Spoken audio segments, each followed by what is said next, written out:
The first reading this morning is y'all, maybe. I'm not sure if anyone, I didn't realize that this Sunday was also going to be the first Sunday of weeding, so some folks may have come dressed for work. Did anyone wear an outfit that makes them feel fabulous? I invited you, yes. I'll bring a microphone so you can say a little bit about it. It's my tubing down the Delaware River, which always makes me feel fabulous when I'm up in that area. So. Context and life specific. is always good there. And it looks well worn and comfortable. Anyone else wearing a favorite outfit today? It's just a favorite outfit because it's sparkly. Okay, and it's got a butterfly on it. Nice. Anyone else? I also invited folks to send photos of favorite outfits or outfits that make them feel fabulous. So I received photos from only one person. That is Sandy West. We can put her pictures up now. This is a coat that she bought in 1998 in Martha's Vineyard. And it is a fantastic looking coat. It also is a coat that she takes on her adventures. So it is associated with excellent travels. Like this trip to the Banff National Park in Alberta, Canada. On the right, there's Sandy standing in front of a crevasse that she drank out of against the advice of the tour guide just because she felt drawn to drink from some place ancient. She's still here, so that. And on the left, she and Sandy, that's Lake Moraine. She and Lake Moraine are complementing each other in their wondrous glory. And okay, there is one more photo that I received. I do have the original, but my mom sent this next one, hoping that I would share it. The one on the left, I will say, that's not an outfit I still have. This is less about a fabulous favorite outfit and really more about what kids in the 90s thought the 70s looked like. The original was taken by, that's Kathy, my now wife. It was taken by her roommate, Julia, who after 30-some years still leaves the second P off my name. And the one on the right is fabulous just because look at that child and her smiling. And also, the color coordination. Come on. Right. Okay, that's our first reading. That's all. Our Bible reading is the assigned scripture from the Hebrew Scriptures, the Old Testament. This keeps us in our line of what started as Jacob's stories and is now moving into the next generation stories. And it starts like this. This is from Genesis 37. It starts by saying Jacob. And let me say that the text moves a little back and forth between calling him Jacob and calling him Israel. We might remember last week, Priscilla talked about the story where Jacob wrestled all night with an angel and at the end was given a new name, Israel, which that story says means because you struggled with God. So it's going to move back and forth between Jacob and Israel. It says, Jacob settled in the land where his father had lived as an alien.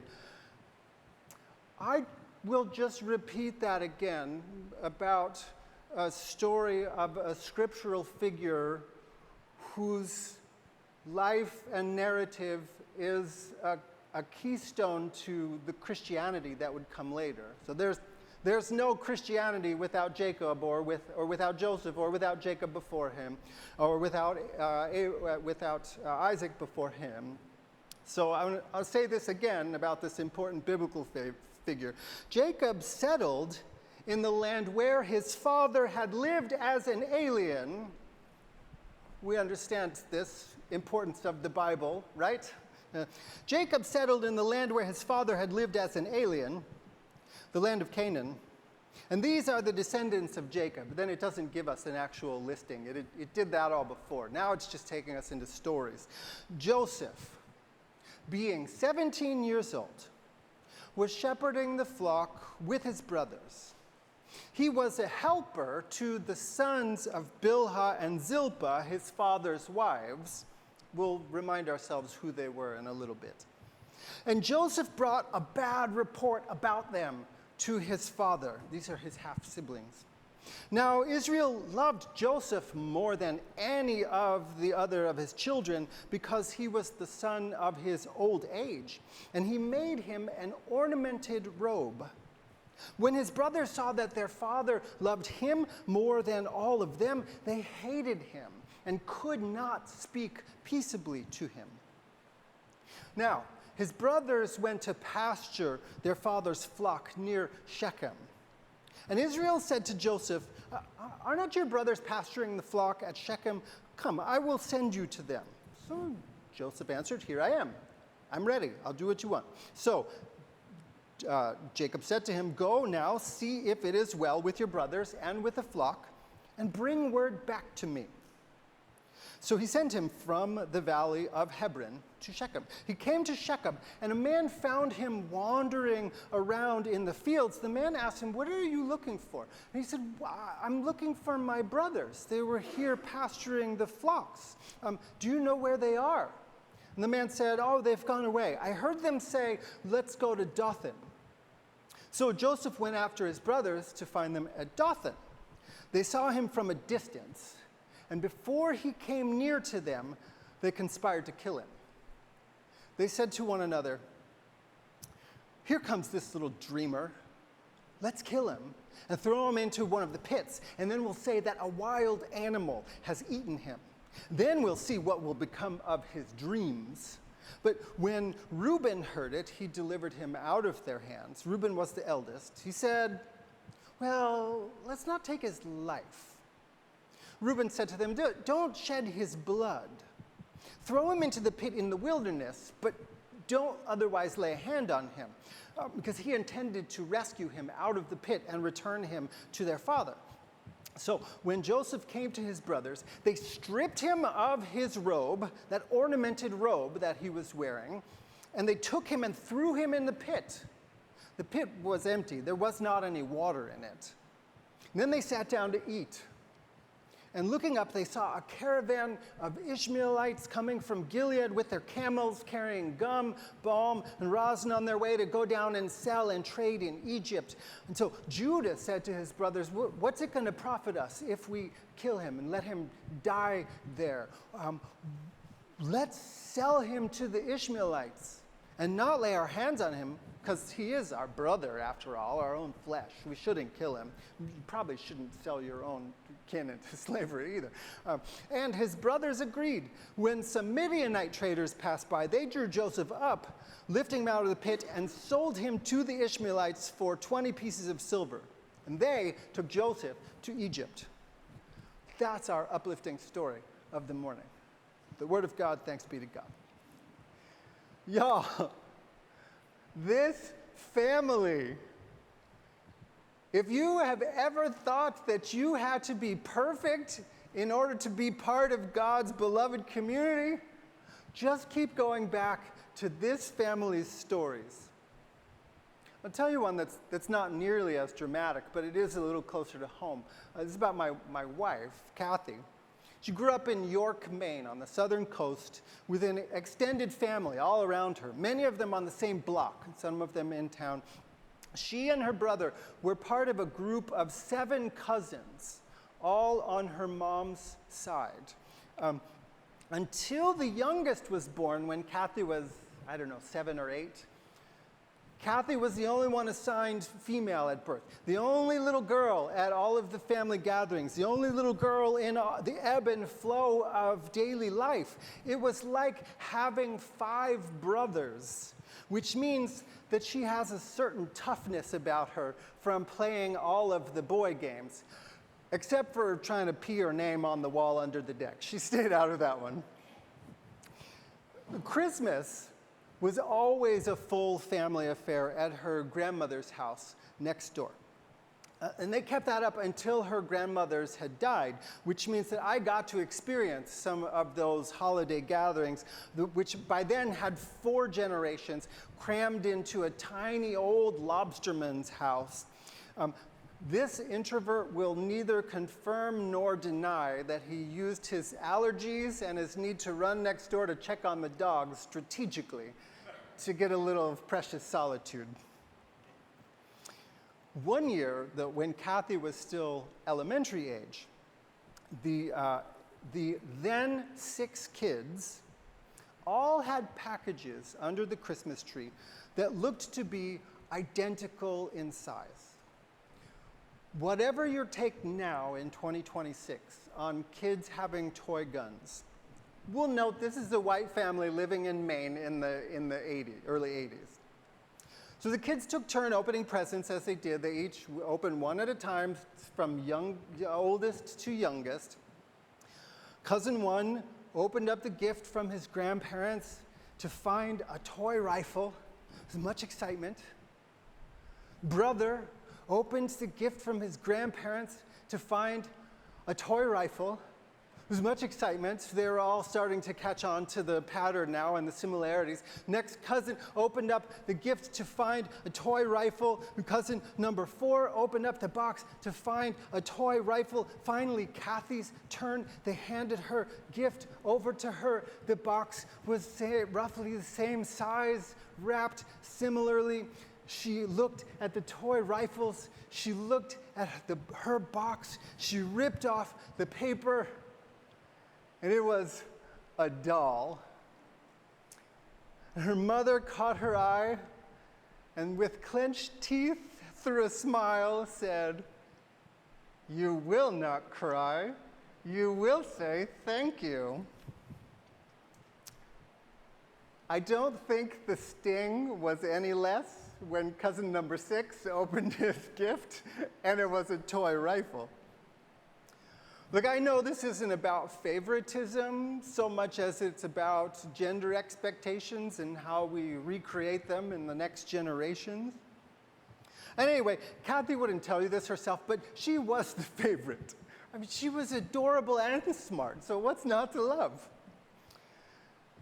Even though this is kind of the opposite of the Joseph story, because there's only one child feeling deeply cheated, I'll bet we can tap into that sense of unfairness and imagine how magnified it would be when one child out of a large group of siblings and half-siblings was the only one who got a special gift. I'll say it again. This family, in case we could use a little refresher, this is how this family came to be this family. Leah and Rachel were sisters. Jacob, Israel, wanted to marry Rachel, but she was the younger one. So he told his father-in-law that he would work for 7 years in order to be able to marry her. And so his father-in-law said yes, but then tricked him after those 7 years into marrying Leah, the older one.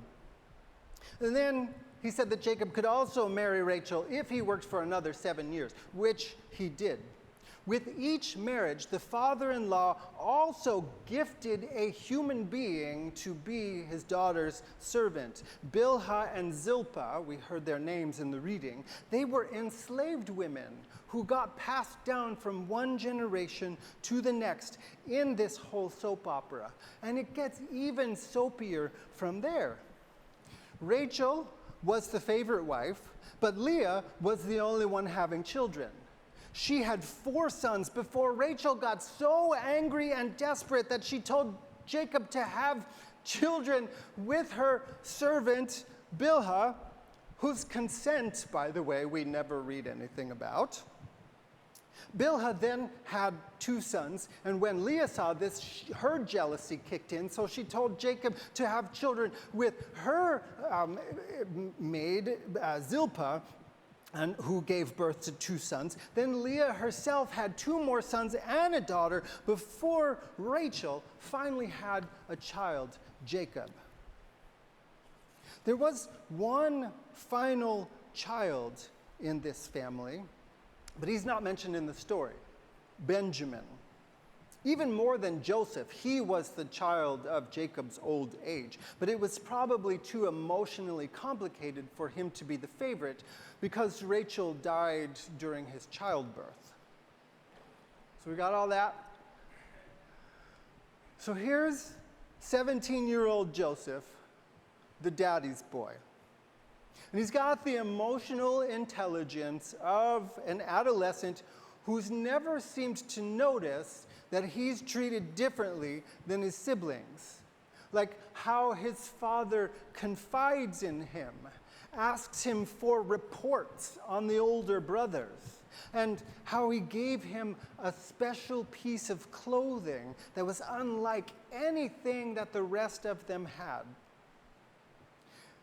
If you're a musical theater fan, you might read this story and think of that piece of clothing as an amazing Technicolor dream coat. And if you now find yourself humming Any Dream Will Do, you're welcome. The usual translation is a coat of many colors, but translators aren't exactly certain what the Hebrew term means. It could also have been an embroidered coat with long sleeves and went all the way down to his ankles. Either way, it was an incredibly extravagant gift. If it had many colors, that means it had been dyed and in many color dyes, and dye was always expensive. If it was embroidered, it meant that it was far too fancy to wear for work like shepherding. Maybe you're getting a good sense of how the 10 older brothers felt about this pipsqueak. And what the assigned part of the reading left out was even worse. Because 2 times he had dreams, or makes it even worse, 2 times he has dreams that symbolically show his entire family bowing down to him. And then he has the lack of judgment to go tell them all about it. So yeah, maybe we can understand the level of seething resentment that ate away at his older siblings. 6 of them were the sons of the wife their father hadn't wanted. 4 were the sons of enslaved women who had even less choice in any of this than Leah had. All of them would have been conscious of this while the little twit was spouting off about his dreams and wearing his fancy coat everywhere. I mean, seriously, everywhere. His dad sent Joseph from Hebron to Shechem to check on his brothers. That's 40 miles. Then he had to go another 15 miles to find them in Dothan. And he was wearing that coat. He wore that coat for 55 miles to go narc on his brothers. Is anybody surprised that they threw him in a well? Lest we need to have this stated clearly, it's never okay to throw your sibling in a well. But we can understand, I think, the level of resentment that boiled over in them, can't we? Even just within his family system, Joseph existed within a position that benefited from a great deal of privilege that gathered to him, that was handed to him at the cost of others. He didn't even have to think about it. In fact, the ever-present coat and the oversharing of his dreams means that he didn't even think about it. The privilege was just there. He didn't even seem to notice it at all. All he noticed was the fabulous coat, his doting father, and his happy dreams. And maybe he noticed his brothers talk under their breath and the sideways glances to each other when he came into the room. And maybe he checked it all up to his own moral virtue and their lack of good grace to be so angry all the time. The ungrateful half-brothers. I'll bet that we do get it. And I hope that we let it ask some questions about ourselves and about the world that we live in. This week, I invited you to wear or send pictures of clothes that make you feel fantastic, that you love, that maybe even make you feel fabulous, because I thought that was maybe a good way for us to connect to the story. Joseph clearly felt good in that coat. And this shirt makes me feel good about myself. Well, truth be told, this shirt makes me feel self-conscious about myself. This is fancier than anything I would ever have gotten for myself. But I love the response that it gets literally every time I wear it anywhere. Strangers compliment me on it. And it gives me a chance to let Kathy shine, because I get to tell them she gave it to me for my birthday. And I get to say she's got great taste. And maybe that's also a way of saying, yeah, I would never buy this for myself. But still, I get to make her shine. One week in Cosmos, a woman said, "Ooh, can I touch it?" And she had her hand on my shoulder, was feeling the fabric when I used my line. Yeah, my wife gave it to me for my birthday. And then she took her hand away like it burned her and said, "Maybe she doesn't want me to touch you." And I thought that was one of the funniest things ever. Fashion, this is a story about family, it's a story about fashion, it's a story about privilege and a story about society. Fashion can make us see ourselves in new ways. That can be a gift. As always, these kinds of gifts can mean different things in different contexts. Sometimes clothing connects us with the people around us. Sometimes we use it to separate ourselves from other people around us. Sometimes it keeps us apart. Sometimes people who have been devalued in social systems use fashion to assert that they are in fact valuable and worthy of looking fabulous. All of these things happen through clothing. What do your favorite outfits say about you? How do they connect you to the world around you and to the people around you? Or how do they separate you from other people? How do they make you like Joseph, unaware of his brothers? What do they say about you? What I hope we let this story ask us about ourselves is, how are we like Joseph? Are we living inside privilege that we never examine and never question?